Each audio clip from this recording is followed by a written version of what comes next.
Bonsoir à tous, bienvenue dans C'est de la balle avec Sébastien Dallet et avec le PL3 Badminton comme invité. C'est de la balle se transforme donc en C'est du volant ce soir un petit peu. Fou du volant. Voilà, avec Caroline, la présidente du club, Clotilde qui est joueuse de l'équipe de National 3 et puis Charles-Édouard Laraki, donc le responsable communication du club troyen. Il y a un responsable communication au sein du PL. C'est très structuré, attention. Hein. Alors Le déjà, club de N3, ça vise la N2 et la N1, attention. Déjà, première question, PL, ça signifie quoi? Patronage laïque, petit lutin, ça veut dire quoi? À l'origine, patronage laïque. On trouve que c'est un petit peu trop sérieux, donc nous, on s'intitule les petits lutins troyens. Voilà, on ne rigole pas, c'était vraiment petit lutin. J'ai entendu le petit Excellent. soupir. Combien de joueurs au club? L'année dernière, on comptabilisait en fin de saison 210 joueurs. Cette année, on n'est pas encore à 200, mais on va pas tarder à atteindre le quota. C'est un chiffre qui augmente ou alors c'est dur d'atteindre les 210 cette année? Non, chaque année, on est en constante progression au niveau des joueurs, du nombre de joueurs, et on termine. On est toujours en inscription. On a toujours des personnes qui viennent prendre une licence, donc il n'y a pas de retard pour atteindre les 210 joueurs. Moi, j'y connais pas grand-chose du tout au bad, mais j'ai l'impression que c'est vraiment un sport aujourd'hui qui explose. C'est essentiellement le premier sport scolaire. Avant, ce n'était pas le cas, donc je pense que le fait que ce soit maintenant pratiqué au collège, au lycée, ça a effectivement un retentissement au niveau du nombre de licenciés, forcément. Qui augmente. Donc c'est peut-être ce côté mixte, Charles-Édouard, qui plaît. Hein. On joue, les gars et les filles jouent dans les mêmes équipes. Hein. Oui, effectivement. Dans les équipes, on a les garçons et les filles. Il y a 3 tableaux habituellement en badminton, le simple, le double et le double mix, ce qui permet de s'aligner à 2. Il me semble que c'est le seul sport de raquette où aux Jeux Olympiques on a une discipline de double mixte. C'est bien le badminton. Donc il y a des joueurs qui aiment le mixte. Toi, t'as potassé avant de venir. Attention. Absolument pas. En tant que responsable je connais bien les règles, quoi. Il y a des nouveaux joueurs qui arrivent en disant bah, tiens, je voudrais bien jouer avec ma copine ou mon copain. C'est le sport comme ça, c'est le seul sport. Oui, je pense que c'est pas la principale condition qui attire les joueurs au badminton, mais c'est vrai que ça peut en motiver certains, effectivement, certains couples qui veulent faire un sport ensemble. Le bad, ça peut être une solution. Bon, ou alors un cas de divorce si ça se passe mal sur le terrain. L'équipe phare donc, du club joue en National 3. Comment ça se passe la saison? Pour le moment, ça se passe très bien. On a quelques défaites, mais globalement, on se place à la 3e place, je crois. Et on essaye de se maintenir et voir monter encore plus en fonction de tout ce qu'on peut faire face aux autres équipes. Donc Clotilde, bientôt 17 ans et déjà en National 3, vous êtes l'espoir du club un petit peu? J'aimerais bien, en tout cas c'est ce que j'espère devenir, mais pour le moment je fais ce que je peux pour apporter à l'équipe et ça se passe bien. Caroline, qui compose cette équipe de National 3? Ce sont des anciens, des vieux de la vieille du PL ou alors des jeunes recrues? Alors, anciennement. Lorsqu'on est monté en National 3, c'était Jacques Le Renard qui chapeautait un petit peu l'ensemble avec Michael Marcambeau comme capitaine. Et depuis cette année, il y a eu une petite évolution. Michael a passé le capitanat à Johan Vidar, qui n'est pas joueur de National 3, mais qui a un regard justement extérieur pour peut-être apporter un regard nouveau et une composition peut-être plus adaptée aux équipes que l'on rencontre. Et ça se passe plutôt bien pour l'instant cette saison? On en a parlé un petit peu, mais... Oui, ça se passe plutôt bien. C'est vrai qu'on joue un peu les troubles fêtes cette année. Puis l'intégration de Johan au niveau du capitanat, je pense que c'est vraiment bénéfique pour l'équipe. Effectivement, ce regard extérieur qui est vraiment utile cette année. Il y a combien d'équipes là dans la poule? Puisqu'on dit 3e, mais 3e sur combien? On est 6. 6 équipes dans la poule. Et c'est le premier qui monte. Le premier il y a qui fait le barrage. Voilà, c'est ça, il y a les barrages. Deuxième barrage, premier qui monte et deuxième barrage. Non. Non, c'est le premier qui Il n'y a pas d'accession directe. Il n'y a pas d'accession directe en N2. Voilà, le premier fait les barrages. Et en fait, tous les premiers de National 3 se retrouvent dans des poules où ils rencontrent les derniers de National 2 en fait. D'accord, voilà. c'est la phase finale quoi en fait. C'est exactement ça. Ouais. Et c'est quoi l'objectif de cette équipe? C'est de monter justement en National 2? C'est au moins d'essayer de faire les barrages.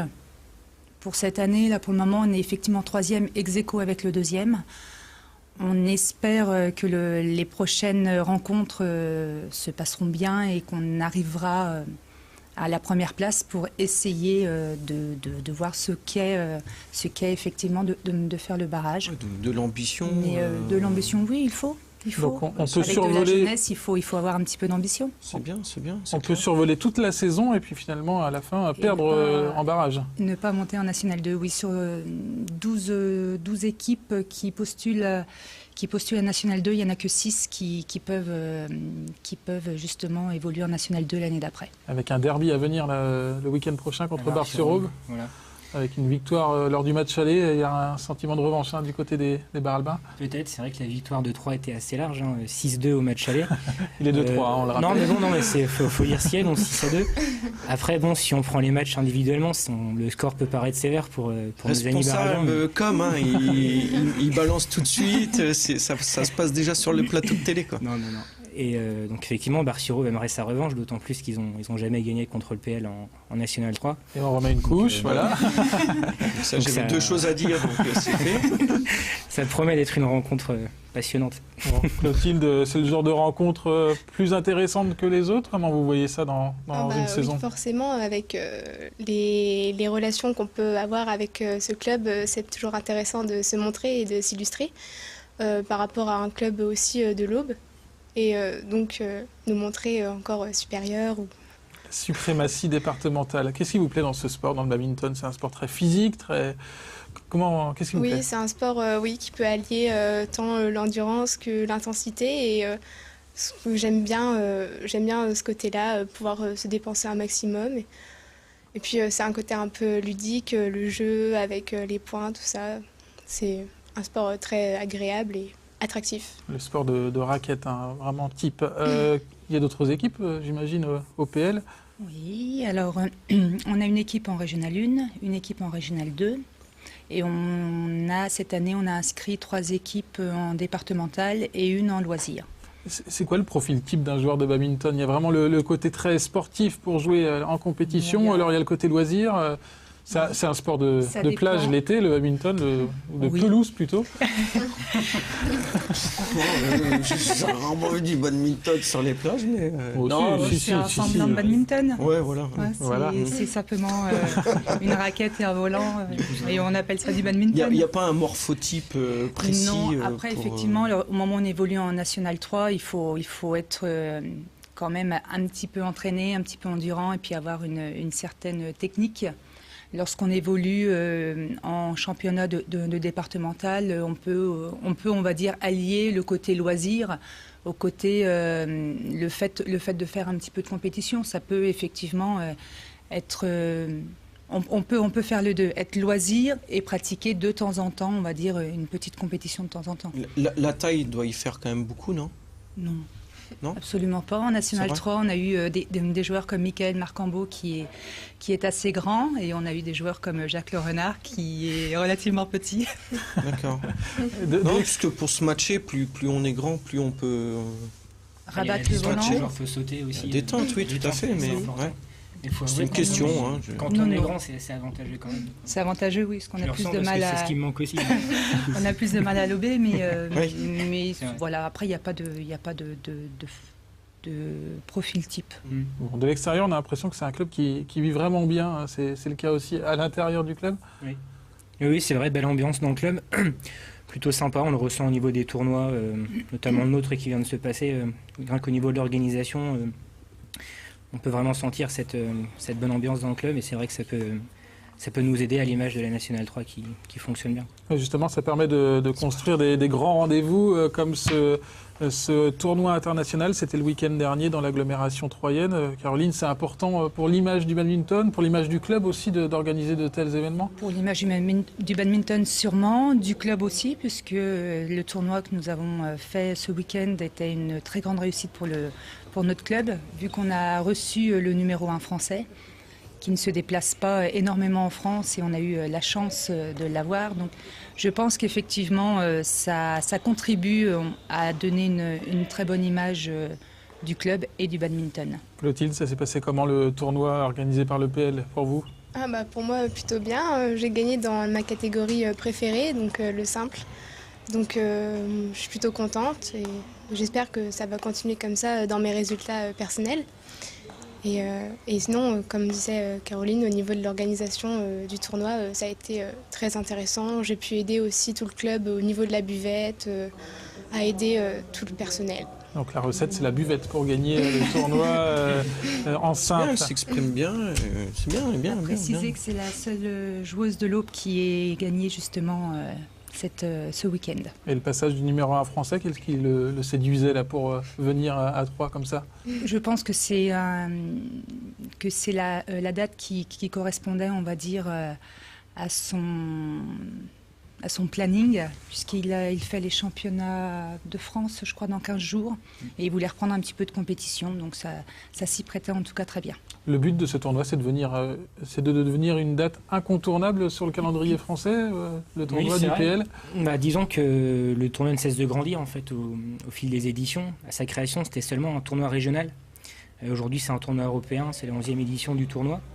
Donc on ouvre les portes en fait aux clubs, pas seulement français, mais aussi les alentours, les clubs allemands qui sont déjà venus, je crois, voilà, notamment. Et ça permet aussi la présence de joueurs internationaux, vu qu'on a eu quelques Indonésiens qui étaient présents notamment. Donc en attirant aussi des joueurs tels le numéro 1, on espère vraiment que ça devienne, comme vous le dites, une date incontournable. Est-ce qu'il y a une nation aujourd'hui qui domine vraiment le badminton? La Chine, clairement. De très loin, enfin plus largement les nations asiatiques, parce que c'est vrai qu'il y a vraiment un gouffre entre l'Europe et l'Asie à ce niveau-là. Et la Chine est quand même largement au-dessus. C'est un sport qui est né où, ça? Alors c'est un sport qui est né en Angleterre, enfin en Angleterre, au 18e, dans un château qui s'appelle Badminton en fait. Un petit peu d'histoire. Il a bien révisé. Un petit peu d'histoire, je crois que c'est important aussi pour les téléspectateurs. Au départ, ça a été importé en fait Avec des Stéphane colons Bern. anglais c'est les colons anglais en Inde qui ont remporté ce sport qui s'appelle le Puna à l'origine. Avec des plumes d'oie, ils jouaient, ça s'appelait le Puna, et donc ils ont rapporté ça en Angleterre. Ça s'est développé, ça a fonctionné, puis c'est devenu un sport olympique. Bon, un dernier mot avec la présidente. Comment vous voyez le club évoluer sur le long terme? Allez, on se projette dans 5 ans. Le PL dans 5 ans, c'est quoi? Un club de National 1 avec Clotilde toujours? Je ne pense pas qu'on soit un club de National 1 parce qu'il faut des infrastructures qui sont quand même plus importantes. Il faut des joueurs encore plus confirmés. À comparaison, Reims, qui a une équipe en National 1, fait venir des joueurs d'ailleurs. Je pense qu'on n'a pas suffisamment de bons joueurs au niveau de l'Aube pour pouvoir prétendre à jouer en National 1. Le but, c'est de continuer à jouer en National 3, de se faire plaisir, d'évoluer peut-être un jour en National 2. Mais voilà, il ne faut pas avoir d'ambition trop démesurée. Bon, on verra ça. En tout cas, Seb a l'air séduit par cette discipline qu'est le badminton. Vraiment, on en parle beaucoup et je sais que c'est une discipline où aussi on transpire bien. Pour ceux qui veulent vraiment... c'est vraiment du sport. Bon, en tout cas, le COSEC 3, c'est juste à côté des plateaux de Canal 32. Vous êtes conviés pour venir faire un essai. En tout cas, à tous les trois d'être venus sur le plateau de C'est de la balle. La semaine prochaine, Seb, on fera du handball avec l'AS Sainte-Maure 3, handball sur le plateau de Canal 32. Très belle soirée à tous, à très bientôt pour un nouveau numéro de C'est de la balle.